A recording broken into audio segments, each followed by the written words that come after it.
you're really kind of having only one position left to be able to put the problem out there. So that question just keeps being repeated over and over and over again for each selection that you're dealing with. Biggest question and biggest mistake that people make then is not being able to tell the difference between whether order makes a difference or whether order doesn't make a difference.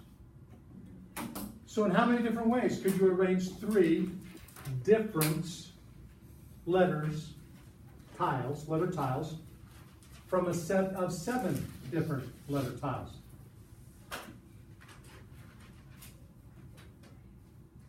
Does order make a difference? If I'm passing 3 tiles to the left,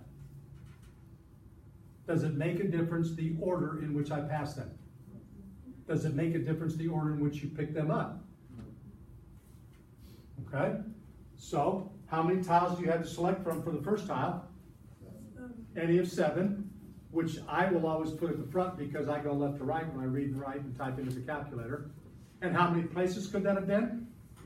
3. Just as easily could have put that 7 and 3 back there if I'd have wanted to. It's not going to change anything.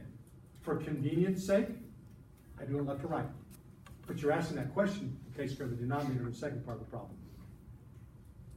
Now, can you reuse a tile? No, because I said different tiles, right? So how many options for the second tile? And how many places could it be placed? 2.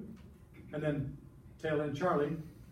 Now there's only 5, and there's only 1 place to put it. If I go to the calculator, notice now if I'm not careful with grouping symbols, grouping 7 times 6 times 5, end of numerator, divided by begin denominator, 3 times 2. Do I really need the 1 down there? So if you leave the 1 off, it's okay. Do I need the closed grouping symbol? Yes. Not really. If I put the closed grouping symbol in there, did it change anything? No. Did I need this closed grouping symbol? Oh yeah, because that told me the numerator ended. But if the last symbol that you have is a grouping symbol, and you don't put it in, the calculator says, well, they were finished, but they left some grouping symbols open, so I'll close all that are left open. But sometimes the order in which it closes them may not be the order you want them to, so be careful with the grouping symbols. You can choose to type them that way. Okay, so that gives me a total of 35. If you didn't pay attention to the grouping symbols,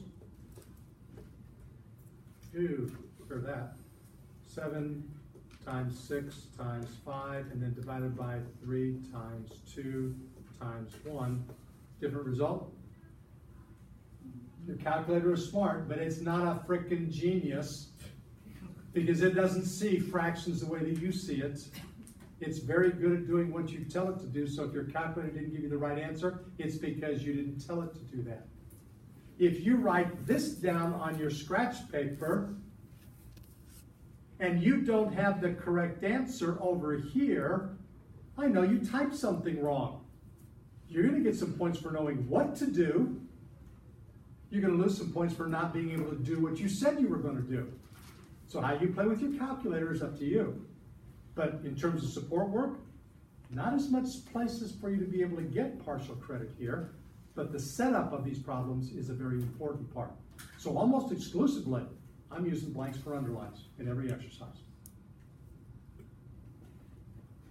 You're asked to create a license plate.